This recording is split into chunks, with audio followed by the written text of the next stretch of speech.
Selamat siang anak-anak kelas 12 AKL. Hari ini kita kembali lagi dalam mata pelajaran praktikum akuntansi lembaga dan atau instansi pemerintah ya. Nah, di hari ini kita akan belajar tentang hitung-hitungannya. Dimana kemarin kita sudah belajar tentang teorinya. Sekarang kita belajar hitung-hitungannya ya. Kita akan buka buku paket kita di halaman 64 ya. Kita akan membicarakan tentang akuntansi aset tetap. Nah, harga perolehan aset tetap. Nah, kalau misalnya kalian tahu aset tetap itu apa sih? Aset tetap itu adalah aset yang tidak akan berubah wujudnya ya. Dia akan tetap aja begitu-gitu ya. Jadi dia tidak akan mengalami perubahan wujud ya. Nah, biaya perolehan aset tetap yang dibangun dengan cara swakelola meliputi biaya langsung untuk tenaga kerja, terus bahan baku dan biaya tidak langsung termasuk biaya perencanaan dan pengawasan, perlengkapan, tenaga listrik, sewa peralatan, dan semua biaya lainnya yang terjadi berkenaan dengan pembangunan aset tetap tersebut. Nah, kita lihat. Nah, ini salah satunya. Kita baca lagi ya. Biaya perolehan suatu aset tetap yang terdiri atas harga beli dan konstruksinya termasuk biaya impor. Ya. Dan setiap biaya yang dapat didistribusikan secara langsung dalam membawa aset tersebut ke kondisi yang membuat aset tersebut dapat bekerja untuk penggunaan yang dimaksudkan.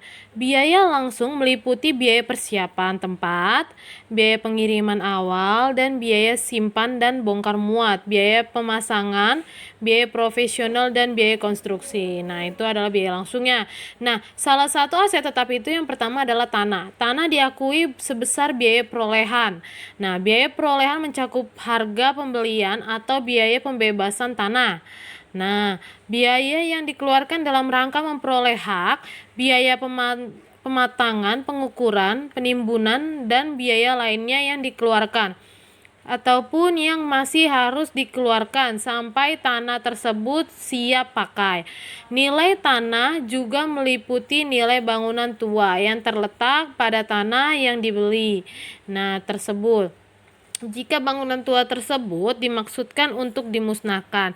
Nah, ini adalah contoh studi kasusnya ya, dimana kalau kita membeli tanah pasti ada biaya pengukuran tanah, ada biaya sertifikat tanah, ada biaya penimbunan tanah, ada biaya FITIM ya.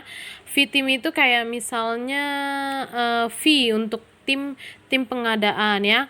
Nah, seperti ini nih. Transaksi pembelian tanah pada tanggal 21 April 2018, Kabupaten Bersemi membeli tanah seluas 1000 meter ya.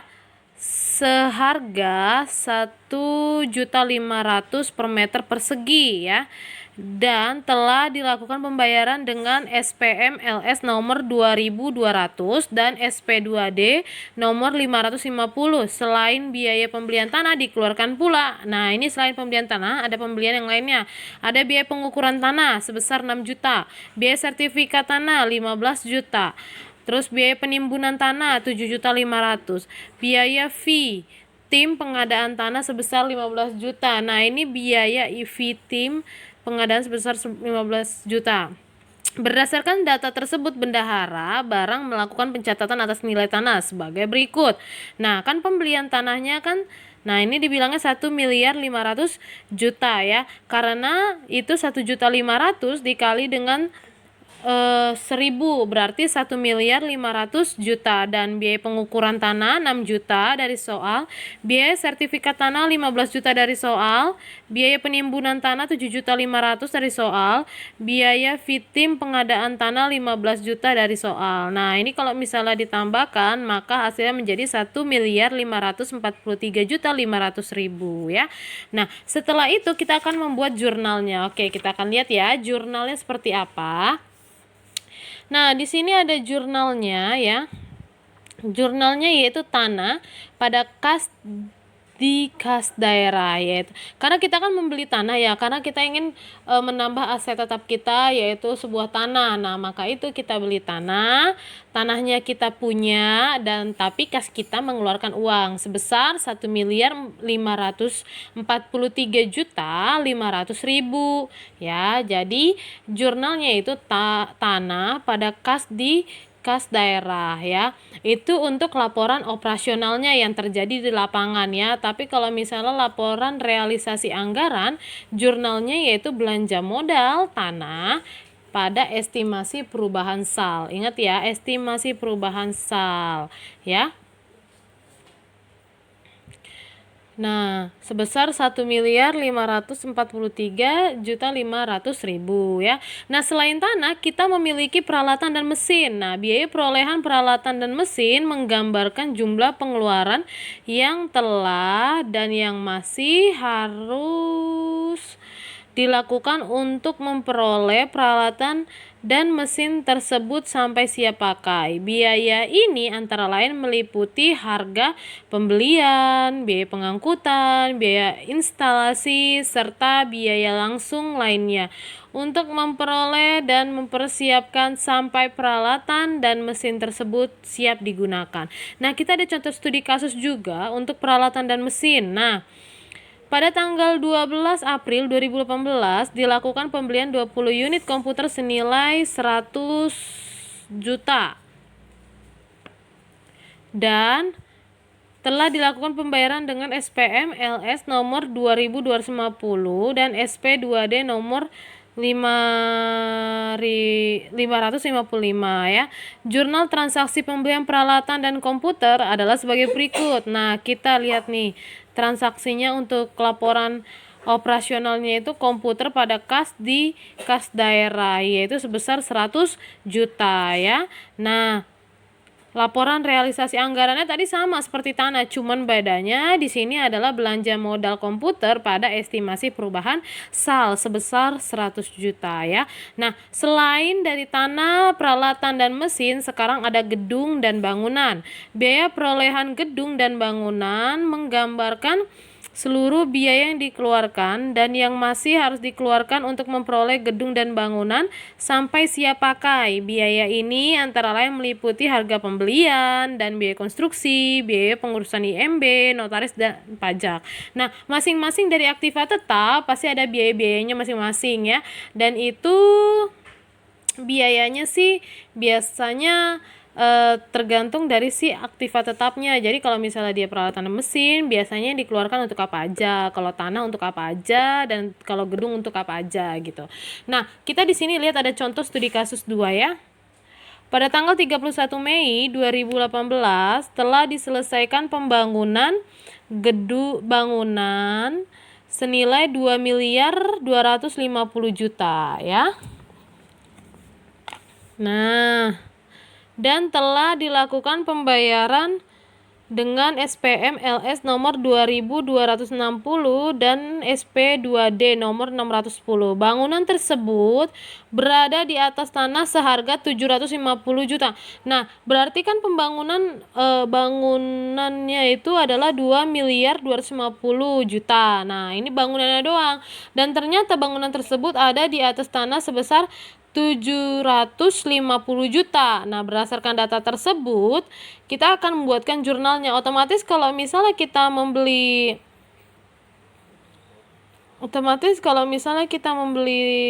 tanah, kita akan pasti kita kalau membeli bangunan pasti membeli dengan tanahnya juga. Nah, jurnalnya itu adalah laporan realisasi laporan operasional. Di situ ada tanah dan bangunan pada kas di kas daerah sebesar 3 miliar. 3 miliar ini dari mana, Miss? 3 miliar ini itu didapat dari 2.250 juta ditambah 750 juta ya. Begitu juga dengan yang laporan realisasi anggaran. Nah, ini mohon diganti. Ini bukan 26 juta 26 miliar. Salah ya, harusnya 3 miliar ya, bukan 26 miliar ya. Tolong di buku kalian itu diganti. Nah, di sini jurnalnya itu mau belanja modal, tanah dan bangunan, pada estimasi perubahan SAL. Nah, selain dari semuanya tadi ada tanah, peralatan dan mesin, serta gedung dan bangunan, sekarang itu ada tanah, irigasi dan jaringan ya. Nah, biaya perolehan jalan irigasi dan jaringan menggambarkan seluruh biaya yang dikeluarkan dan yang masih harus dikeluarkan untuk memperoleh jalan, irigasi, dan jaringan ya sampai siap pakai. Biaya ini meliputi biaya perolehan atau biaya konstruksi dan biaya lain yang dikeluarkan sampai jalan, irigasi, dan jaringan tersebut siap pakai. Nah, di sini ada contoh studi kasus nih. Transaksi pembelian jalan, irigasi, dan jaringan jalan raya.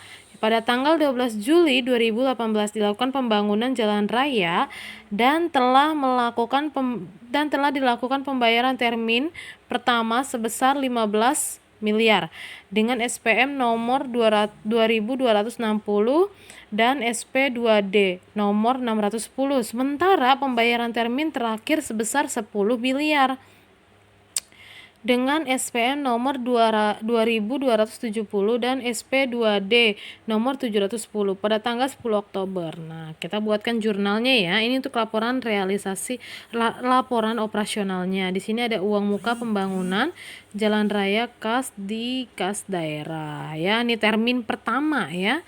Pembayaran termin pertama itu berarti uang muka ya. Itu sebesar 15 miliar ya. 15 berarti kita daerah mengeluarkan uang untuk membeli tanah itu sebesar 15 miliar. Nah, selanjutnya kita lihat lagi ya. Terus belanja modal pembangunan jalan raya pada estimasi perubahan SAL sebesar 15 miliar. Nah, ternyata pada tanggal 10 Oktober 2018 itu ada uang muka untuk pembangunan jalan raya ya, bukan pembangunan jalan raya ya. Uang muka untuk pembangunan jalan raya sebesar 10 miliar ya pada kas daerah, dan begitu juga tanggal 10 belanja modal pembangunan jalan raya pada estimasi perubahan SAL 10 miliar ya. Nah, setelah itu kita lihat lagi di sini yang ada konstruksi dalam pengerjaan. Nah, jika penyelesaian pengerjaan suatu aset tetap melebihi dan atau melewati satu periode tahun anggaran, dilaporkan sebagai konstruksi dalam pengerjaan sampai dengan aset tersebut selesai dan siap dipakai ya. Nah, di sini ada contoh studi kasus 5, transaksi konstruksi dalam pengerjaan. Pada tanggal 31 Mei 2018 dilakukan pembangunan gedung dan telah dilakukan pembayaran termin terakhir sebesar 15 miliar dengan SPM nomor 2550 dan SP2D nomor 510. Sementara pembayaran termin kedua sebesar 10 miliar dengan SPM nomor 2560 dan SP2D nomor 520. Dilakukan pada tanggal 7 November. Nah, berarti kita pertama bayarnya uang muka tanggal 31 Mei 2018 dan untuk yang kedua 7 November 2018. Berdasarkan data tersebut, Anda diminta untuk membuat jurnal transaksi untuk mencatat konstruksi dalam pengerjaan. Nah, kita bikin jurnalnya ya. Yang pertama itu adalah uang muka pada tanggal 31 Mei, uang muka pembangunan gedung pada kas daerah sebesar 5 miliar ya, 15 miliar. Nah, kita lihat lagi untuk laporan realisasi anggarannya, berarti kita membuat 4 ya. Membuat 4, 2 laporan operasional dan laporan realisasi anggaran untuk yang tanggal 31 dan 2 untuk yang tanggal 7 November ya. Nah, seperti ini.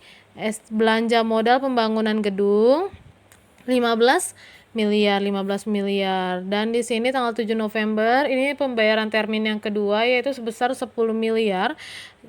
Jurnalnya yaitu uang muka pembangunan gedung pada kas daerah sebesar 10 miliar. Begitu juga dengan laporan realisasi anggarannya, belanja modal pembangunan gedung pada estimasi perubahan SAL sebesar 10 miliar.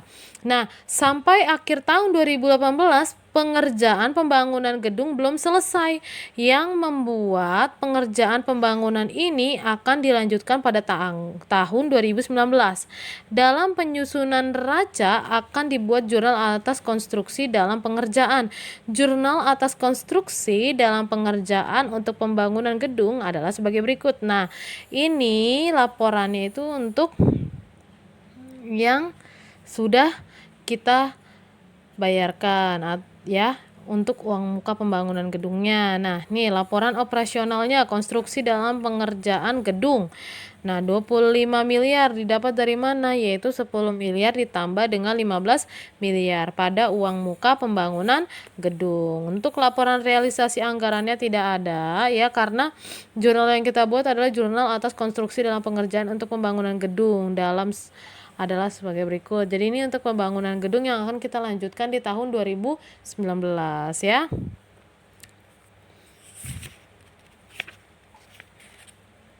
Nah, di sini ada lagi nih keterangannya. Pada tanggal 15 Mei 2019 dilakukan pembayaran termin terakhir sebesar 3 miliar. Nah, dengan SPM nomor 075 dan SP2D nomor 085. Berdasarkan data yang dimiliki pengelola aset, didapatkan informasi bahwa selain nilai tersebut terdapat juga biaya fee untuk tim pengadaan gedung sebesar 150 juta. Jurnal atas transaksi. Nah, kita berarti membuat jurnalnya ya untuk yang uang muka pembayaran terakhir sebesar 3 miliar ya, dan biaya fee tim pengadaannya sebesar 150 juta. Nah, berarti kita mengeluarkan uang sebesar 3 miliar 150 juta ya. Lanjut.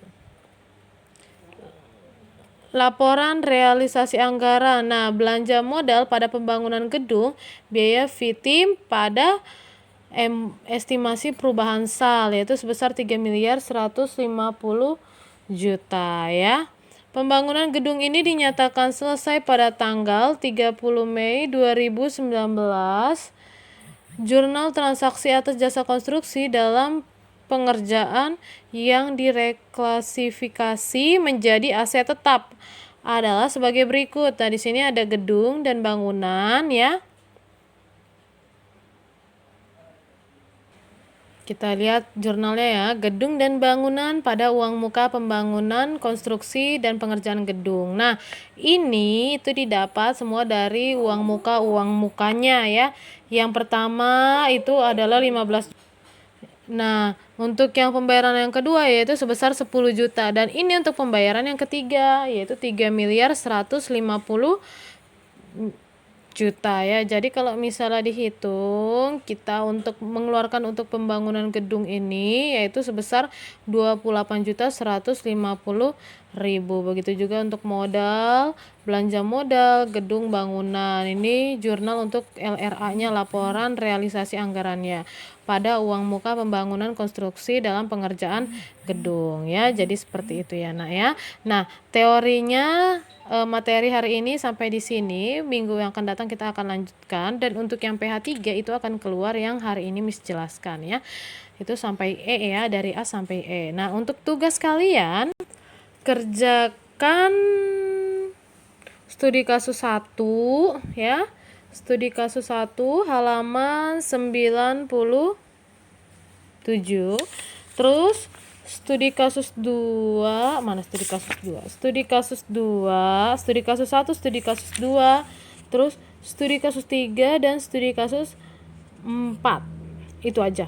Jadi studi kasus 1 sampai studi kasus 4 ya. Itu aja dikerjakan, dikumpulkan paling lambat besok jam 6 sore ya. Miss Ernest nggak mau ada yang terlambat. Pokoknya ngumpulin harusnya tepat waktu, dan bagi yang tidak mengumpulkan berarti kamu tidak berhak untuk ikut PH 3 ya. Jadi ini syaratnya kamu untuk ikut PH 3. Bagi yang tidak mengumpulkan, tugas dari Miss Ernest dari hari Senin ya sampai sekarang, sampai minggu yang akan datang, jika tidak mengumpulkan maka Miss anggap kamu tidak berhak untuk mengikuti penilaian harian 3 dalam semua mata pelajaran akuntansi ya. Hanya itu aja dari Miss Ernest. Kerjakan tugasnya, kumpulkan. Miss Ernest tunggu ya. Miss Ernest berharap kalian tetap jaga kesehatan dan lebih rajin lagi dalam belajar, jangan sampai kelelahan, dan kiranya jangan sampai bosan dalam metode pembelajaran daringnya. Banyak-banyak berdoa agar kita bisa melakukan pembelajaran tatap muka ya. Hanya itu aja dari Miss Ernest. Miss Ernest ucapkan terima kasih. Tetap gunakan masker dan jangan keluar rumah jika tidak penting, dan jangan lupa membawa hand sanitizer ya. Hanya itu saja dari Miss Ernest. Miss Ernest ucapkan terima kasih.